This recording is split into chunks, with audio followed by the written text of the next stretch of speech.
D'agrandir le centre-ville d'Annecy.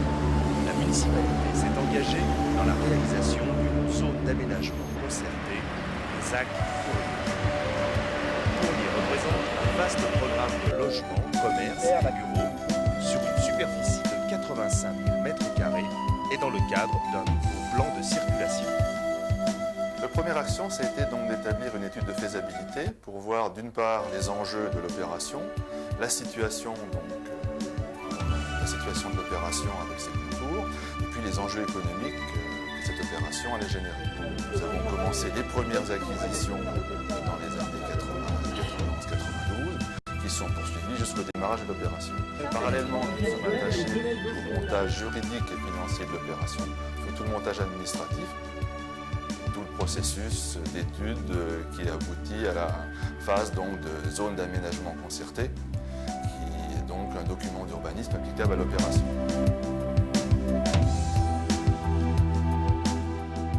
Le véritable projet a démarré dès le mois de juillet 1998 par les terrassements.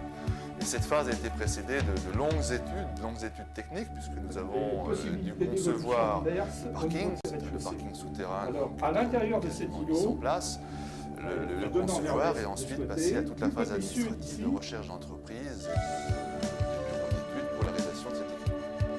Une sortie principale de ce côté-ci pour se réinsérer dans la circulation.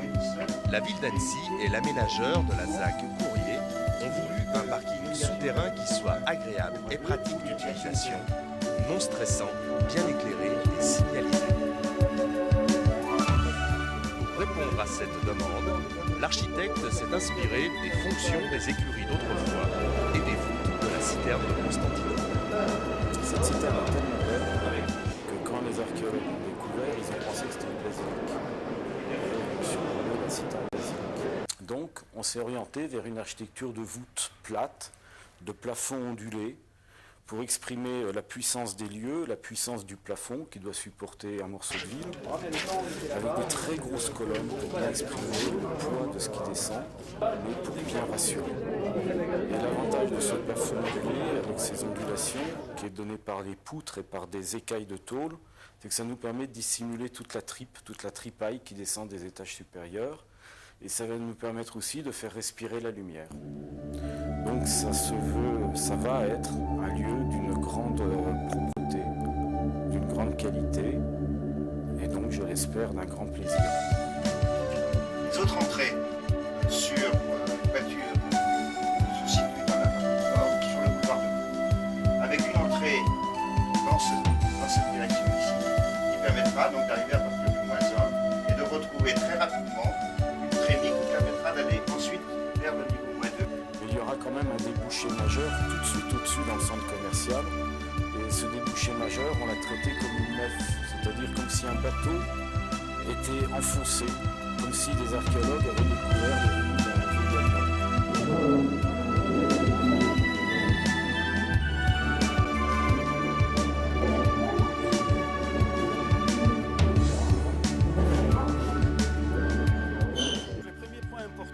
Préserver les bonnes conditions d'habitabilité aux résidents maintenus sur le site. Et qu'est-ce que ça voulait dire? Ça voulait dire que de l'air dégagé, préserver les vues lointaines, mais également faire en sorte que leurs premiers plans dans les futurs soient bien aménagés, etc. Notamment qu'ils aient devant leurs fenêtres un espace fortement végétalisé. Ça, c'était une des contraintes importantes. Et tout le challenge était d'agrandir le centre-ville, de ne pas faire un clos courrier, mais la proue d'un navire. Avec ses 20 000 m² de bureaux, ses 13 000 mètres de commerce, ses surfaces attractives, la FNAC, Habitat, Nature et Découverte. Bref, de faire entrer Annecy dans l'avenir.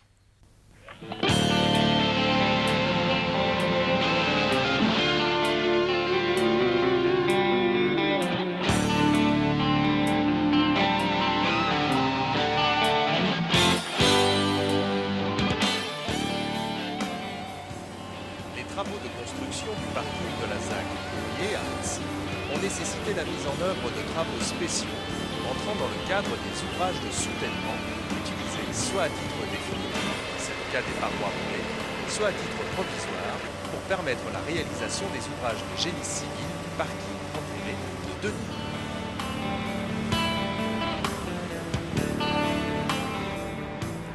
Ce chantier met en évidence la réalisation de 4 types d'ouvrages spéciaux, clairement identifiables, bien que continus et entremêlés, dans ce tènement de 5 à 6 hectares, ainsi qu'une technique de confortement des sols. Ces travaux spéciaux ont une double vocation. D'une part, permettre les terrassements en pleine masse en respectant les besoins de réalisation des ouvrages de génie civil. D'autre part, de permettre le confortement des bâtiments et ouvrages riverains existants en limite du futur parking. Le chantier du parking de la ZAC Courrier, on peut considérer qu'il se réalise en 2 voire 3 chantiers, pour pas en parler. Le premier pouvant être la zone sud, le deuxième pouvant être la trémie routière, le troisième pouvant être la réalisation de la partie nord. Ce chantier a nécessité la réalisation et la mise en œuvre de travaux spéciaux, notamment en matière de soutènement. Ces travaux d'ouvrages spéciaux ont été confiés dans le cadre du marché à un groupement d'entreprises, l'entreprise Soco et l'entreprise CEFI, dont Soco est le mandataire. D'abord, un groupement d'entreprises, qu'est-ce que c'est? C'est une équipe qu'on essaye de monter pour regrouper le maximum de compétences techniques et de complémentarité pour être le plus compétitif possible face aux appels d'offres et pour pouvoir réaliser ensuite de la meilleure façon un chantier. Les membres de l'équipe désignent ce qu'on appelle un mandataire, qui est quelqu'un qui a essentiellement 2 responsabilités. La première, c'est de représenter l'équipe vis-à-vis du maître d'ouvrage, des décideurs et des maîtres d'œuvre. Et la seconde, c'est de coordonner l'action des différentes entreprises du groupement et éventuellement d'autres entreprises.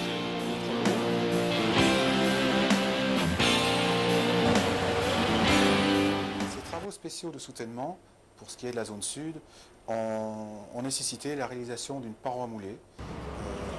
Ce choix a été édicté de par la présence de la galerie SNCF qui interdisait l'ancrage de cet ouvrage de soutènement. Alors la paroi moulée, elle a 2 rôles. Elle a un rôle de soutènement qui permet de s'assurer du fait que les déplacements de la trémie SNCF qui se trouve juste à côté, à peine 2 mètres, seront nuls. Et son deuxième rôle, c'est de porter les murs de la structure qui va se trouver au-dessus. C'est une technique qu'on peut pratiquer dans de nombreux terrains.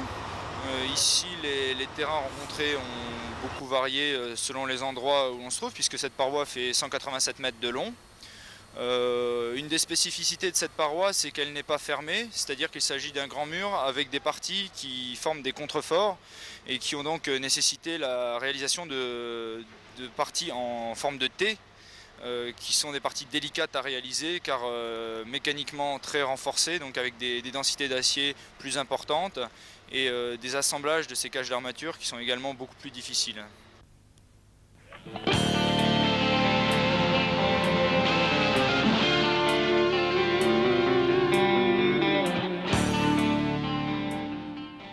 Pour les ouvrages de soutènement au niveau de la trémie centrale, des trémies centrales, le choix qui a été retenu est l'exécution de pales planches pour des raisons de présence de nappes phréatiques et la nécessité d'avoir un soutènement étanche.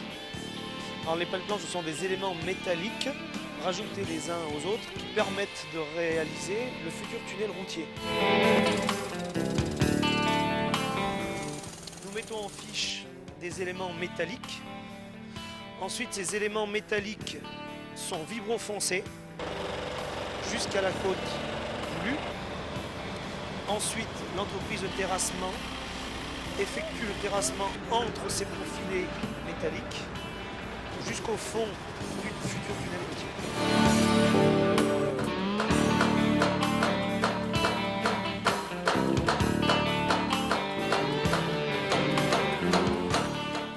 Pour avancer les terrassements, une technique de soutènement provisoire est mise en œuvre, la paroi berlinoise.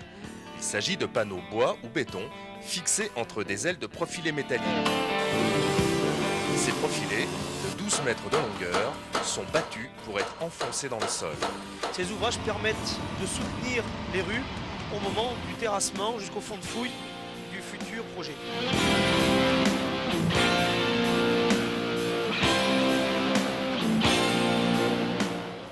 Les immeubles, très proches du futur parking, ont nécessité une reprise en sous-œuvre. La technique retenue, le jet foot, consiste à réaliser des colonnes de poulies de béton juxtaposées les unes aux autres à l'aplomb des fondations de ces immeubles riverains. Les reprises en sous-œuvre ont été renforcées par la mise en œuvre d'ancrage qui permettent de reprendre les efforts horizontaux des anciens bâtiments.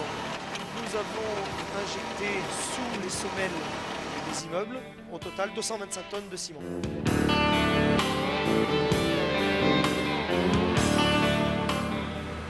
La nature particulière du terrain de la ZAC a imposé la réalisation de fondations très profondes et bâties.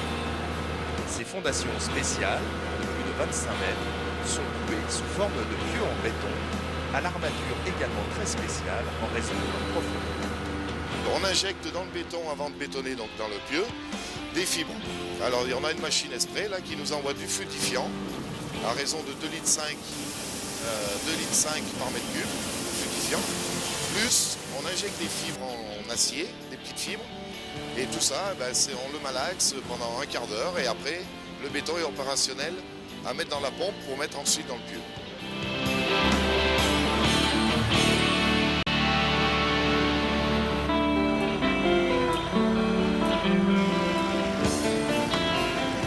Après analyse du sol et en accord avec les règles parasismiques, 3 précautions supplémentaires sont décidées. La densification des aciers des bétons, le cloutage des fondations et la réalisation de colonnes ballastées sur l'ensemble du terrain.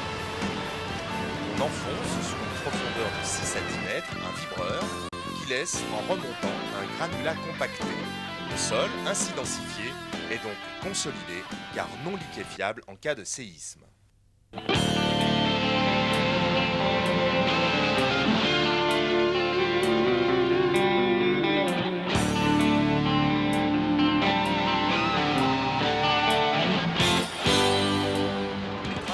De courrier occasionne certaines perturbations d'eau et certains désagréments aux automobilistes qui circulent autour du chantier.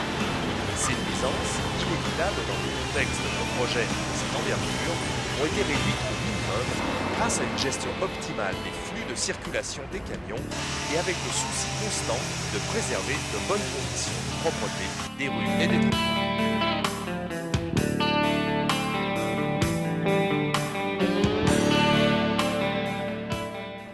Est prévu pour rendre le chantier aussi respectueux que possible de l'environnement immédiat. En particulier, une action d'information et de communication permanente est initiée pour permettre à tous de bien assimiler le phasage des travaux afin d'anticiper les précautions à prendre. Tous les mois, l'ensemble des journalistes d'Annecy et de la région au sens large sont invités ici sur le chantier, visitent le chantier et ils peuvent poser les questions qu'ils ont envie de poser pour informer leurs lecteurs ou leurs auditeurs sur l'avancée du chantier de courrier. On a vraiment le sentiment que le projet en tant que tel est bien intégré par les Annéciens. Par contre, ils se posent des questions, ils se posent des questions sur les perturbations que ça allait apporter et celles qui vont surgir compte tenu du changement d'habitude par rapport au plan de circulation qui va être modifié non pas seulement à cause de courrier, j'allais dire grâce à courrier, il se met en place et grâce à la volonté du district, un plan de circulation en site propre, des bus, des transports en commun, qui sera indiscutablement un plus.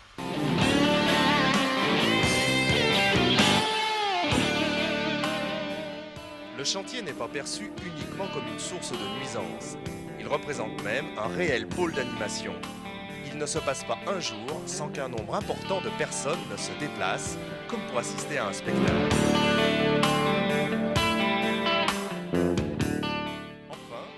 outre la parution régulière de courriers info, un accueil personnalisé, une exposition et diverses documentations sont mis à la disposition du public dans un point info situé à proximité immédiate du chantier. Vous savez, il y a un proverbe chinois qui dit que c'est en coulant vers la mer que le fleuve reste fidèle à sa source. C'est en étant tourné vers l'avenir qu'Annecy garde son âme de ville jeune, de ville dynamique. Et ce qui me frappe sur Courrier, c'est qu'il n'y a aucune opposition. Il y a pu y avoir des craintes, mais ce projet, et je remercie profondément les Annéciens, a été porté par tous les couleurs de la et notamment par les habitants et par les commerçants. C'est suffisamment rare pour être souligné, et ça c'est un aspect nouveau d'Annecy. C'est que c'est une population qui sait que les temps vont être durs, et que c'est en préparant l'avenir qu'on pourra permettre qu'il y ait le maximum d'emploi, de vitalité. C'est quelque chose de tout à fait nouveau dans mon expérience de maire et ça, j'y suis très très sensible.